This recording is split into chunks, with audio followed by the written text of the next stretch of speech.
Here we are, and we are celebrating here at one of our favorite Mexican food restaurants. We've kind of got a little thing going on here for the next couple weeks, and that is Viva Mexico.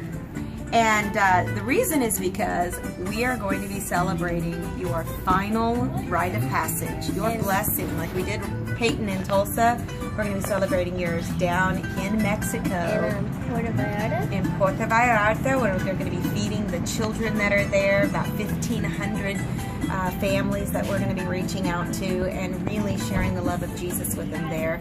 But most importantly, because every time you've ever written in your journal, you've said there's two things you love most, and that's animals, veterinarian, and missions.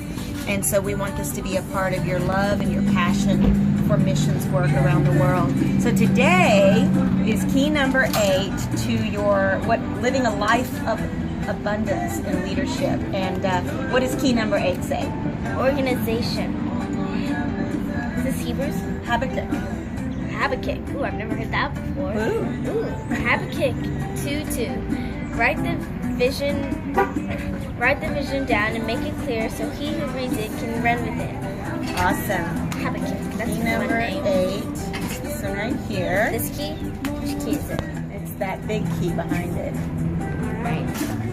Okay, had a little pause there because I brought our queso and chips. So Okay. 1 Corinthians 14:40. All things should be done decently and in order. Key number 8, organization. So organization. Let's see if it fits. Which key is it? It's the big one right there. Well, Yeah, you know that one's not going to work. Okay, so that's 8 keys in leading a life of abundance. Let me read to you now our lesson for today. And you've been doing such a great job answering all your questions. Key number 8, Lexi, you are doing so great as we move into our next key. This one has the potential to remove a lot of frustration from your life. Today's key is one that even today I have to make a conscious decision to do because it's not natural for me to be organized. Can you believe that? But we keep an extremely organized home and office because I make a strategic point to remain organized. As a strong, sanguine, and influencer, you are going to want to learn this key with passion, as it normally, most influencers tend to be disorganized. They like to throw things around and be scattered.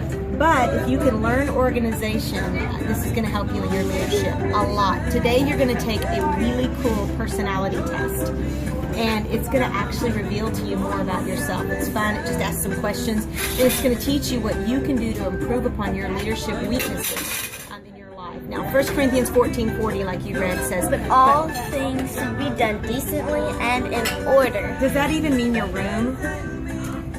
Ooh! And your schoolwork and your lessons. An organized room, office, house, desk, locker, car, or any other place you spend time can actually affect your health, your relationships, and your productivity. So I wrote 3 blogs on organization, and I want you to read them today, and I want you to answer the questions in your journal. There's just a few questions today. They're easy questions.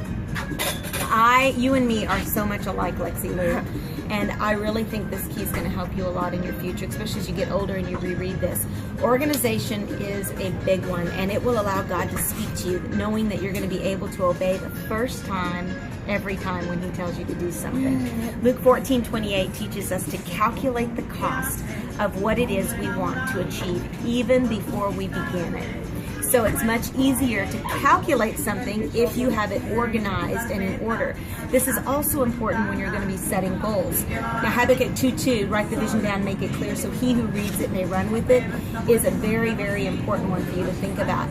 You're an influencer, and people are going to want to follow your leadership. So it's going to be easier for them to follow your leadership if you maintained an organized life. People won't be able to duplicate your personality or what you look like, but they'll be able to duplicate the systems. They can't clone me. They can't clone you. We're not in Star Wars. But if you can become organized and systematic, they can duplicate the systems you develop as a leader.